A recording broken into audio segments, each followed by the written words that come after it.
আচ্ছা, আজকের দিনে একজন লিডার হওয়ার সবচেয়ে বড় চ্যালেঞ্জটা কি? মানে এমন একজন নেতা হওয়া যার জন্য টিমের লোকেরা তাদের ১০০ ভাগ নয়, বরং পুরো ২০০ ভাগ দিতেও প্রস্তুত থাকবে। চলুন এই ব্যাপারটা একটু ভেঙে দেখা যাক, কিভাবে সেরকম একজন অনুপ্রেরণাদায়ী লিডার হওয়া যায়। তো মূল প্রশ্নটা দিয়েই শুরু করা যাক। কি করে এমন একজন বস হওয়া যায় যার জন্য কর্মীরা নিজেদের সেরাটা উজাড় করে দিতে চাইবে? এই প্রশ্নের উত্তর খোঁজাটাই আমাদের আজকের আলোচনার মূল উদ্দেশ্য। আর এই উত্তরটা আমরা খুঁজব অসাধারণ লিডারশিপের ৪টা মূল স্তম্ভের ভেতর দিয়ে। প্রথমে আমরা দেখব যোগাযোগের গুরুত্ব, তারপর আসবে মোটিভেশন বা অনুপ্রেরণার কৌশল। এরপর আমরা দেখব একজন লিডারের প্রতিদিনের ছোট ছোট কাজ কিভাবে একটা কালচার তৈরি করে, আর সবশেষে একজন নেতা কিভাবে তার লিগেসি বা উত্তরাধিকার তৈরি করেন। চলুন তাহলে আমাদের প্রথম স্তম্ভ দিয়ে শুরু করা যাক, মাস্টারফুল কমিউনিকেশন বা নিপুণ যোগাযোগ। সত্যি বলতে এটাই হলো শক্তিশালী লিডারশিপের একেবারে মূল ভিত্তি। প্রথম আইডিয়াটাই কিন্তু বেশ চমকপ্রদ, নাইভ লিসনিং বা সহজ সরলভাবে শোনার অভ্যাস। নামটা শুনতে খুব সাধারণ লাগলেও লিডারশিপের ক্ষেত্রে এর প্রভাব কিন্তু অসাধারণ। এর মানেটা কি? মানে হলো কাউকে তার কথা বলার সময় কোনো রকম বাধা না দিয়ে তাকে পুরোপুরি বলতে দেওয়া। যখন একজন লিডার এইভাবে শোনেন, তখন তিনি তার টিমের কাছ থেকে এমন সব গভীর জিনিস শিখতে এবং বুঝতে পারেন যা অন্য কোনোভাবে হয়তো জানাই যেত না। যোগাযোগের আরেকটা খুব শক্তিশালী অংশ হল ফিডব্যাক, আর এর জন্য একটা সহজ কিন্তু কার্যকর প্রক্রিয়া আছে। প্রথমত, কর্মীর আসল কাজের উপর সরাসরি ফিডব্যাক দিন। দ্বিতীয়ত, যা আশা করা হয়েছিল সেটার সাথে আসল কাজটার তুলনা করুন। আর সবশেষে তাকে নিজের ভুলটা শুধরে নেওয়ার সুযোগ দিন। এবার আসি দুটো খুব গুরুত্বপূর্ণ নিয়মে। গোল্ডেন রুল তো আমরা সবাই জানি, অন্যের সাথে সেই ব্যবহারটাই করা উচিত যা নিজের জন্য আশা করা হয়। কিন্তু প্ল্যাটিনাম রুল আরও এক ধাপে গিয়ে যায়। এটা বলে অন্যের সাথে সেই ব্যবহার করুন যা তারা নিজের জন্য চায়। আর কর্মক্ষেত্রে ভালো সম্পর্ক গড়তে কিন্তু এই দ্বিতীয় নিয়মটাই অনেক বেশি কার্যকর। ২৪ ঘন্টা কমিউনিকেশনের ক্ষেত্রে এই সংখ্যাটা খুব গুরুত্বপূর্ণ।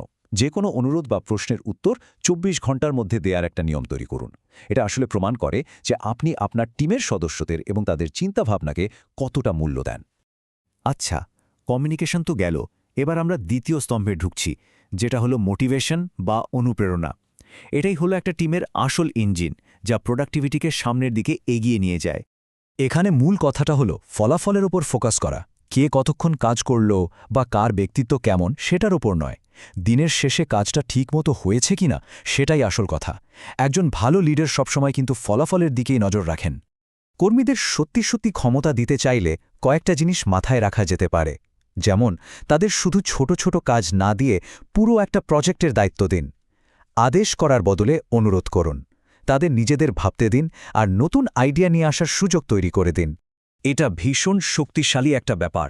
কর্মীরা যখন জানে যে তাদের কাজের পেছনের আসল উদ্দেশ্যটা কি, তখন সেই কাজটা তাদের কাছে অনেক বেশি অর্থবহ হয়ে ওঠে, আর এটাই তাদের মোটিভেশনকে কয়েকগুণ বাড়িয়ে দেয়। চলুন এবার তৃতীয় স্তম্ভে যাওয়া যাক, আপনার দৈনন্দিন উদাহরণ। মানে একজন লিডারের প্রতিদিনের ছোট ছোট কাজগুলোই কিন্তু পুরো অফিসের কালচার বা সংস্কৃতি তৈরি করে। এর জন্য একটা খুব সহজ কিন্তু কার্যকর পদ্ধতি হল ম্যানেজমেন্ট বাই ওয়াকিং অ্যারাউন্ড বা MBWA। এর মানে হল নিজের ডেস্ক ছেড়ে কর্মীদের কাছে হেঁটে যাওয়া, তারা কি করছে তা দেখা আর তাদের কথা শোনা। টিমের সাথে কানেক্টেড থাকার এটা একটা দারুণ উপায়। এই স্লাইডটা খুব সুন্দর করে দেখাচ্ছে যে ছোট ছোট কাজের প্রভাব আসলে কতটা বড় হতে পারে। যেমন ধরুন, কাউকে ধন্যবাদ জানিয়ে একটা নোট পাঠানো, সবসময় হাসি মুখে থাকা, কাজের পরিবেশটা হালকা রাখা আর ছোটখাটো ডিটেলসের দিকেও মনোযোগ দেওয়া। এই অভ্যাসগুলোই কিন্তু বিশ্বাস তৈরি করে আর মনোবল বাড়ায়। এটা একটা নিরাপদ কাজের পরিবেশ তৈরির মূল মন্ত্র বলা যেতে পারে।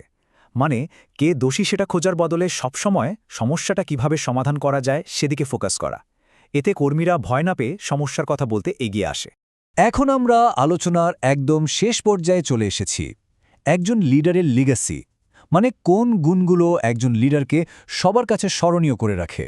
এর জন্য একটা চমৎকার ধারণা হল 4F ক্লাব। এর প্রথম F হল ফেয়ার বা ন্যায্য। একজন গ্রেট লিডারকে তার সব সিদ্ধান্তে এবং আচরণে অবশ্যই নিরপেক্ষ হতে হবে। এটাই কিন্তু ভরসামন্দতার প্রথম শর্ত। দ্বিতীয় F হল ফার্ম বা দৃঢ়। এর মানে হল নিজের সিদ্ধান্তে এবং প্রত্যাশা জানানোর ক্ষেত্রে স্পষ্ট ও অটল থাকা। ন্যায্য হওয়ার পাশাপাশি দৃঢ়তা না থাকলে লিডারশিপ কিন্তু দুর্বল হয়ে পড়ে। তৃতীয় এফ হল ফ্রেন্ডলি বা বন্ধুত্বপূর্ণ। একজন লিডার যতই দৃঢ় হন না কেন, তাকে এমন হতে হবে যার কাছে কর্মীরা কোনো দ্বিধা ছাড়াই যেতে পারে, কথা বলতে পারে।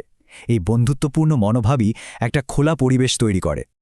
আর সবশেষে চতুর্থ এফ হল ফোরসাইট বা দূরদৃষ্টি। এর মানে শুধু আজকের সমস্যা সমাধান করা নয়, বরং ভবিষ্যতের পথ দেখতে পাওয়া এবং সেই অনুযায়ী টিমকে সঠিক দিকে নিয়ে যাওয়া। এটাই একজন লিডারকে অন্যদের থেকে এগিয়ে রাখে। এই কথাটা একবার গভীরভাবে ভাবুন তো, কর্মীরাই একটা কোম্পানির একমাত্র সম্পদ, যা প্রশিক্ষণের মাধ্যমে সময়ের সাথে সাথে আরও মূল্যবান হয়ে ওঠে। বাকি সব সম্পদের মূল্য কিন্তু দিন দিন কমতে থাকে। তাই সবশেষে প্রশ্ন কিন্তু একটাই থেকে যায়, এই সবচেয়ে মূল্যবান সম্পদের উপর কি সঠিক বিনিয়োগ করা হচ্ছে? কারণ একজন সত্যিকারের নেতার প্রধান দায়িত্বই হল এই বিনিয়োগটা নিশ্চিত করা।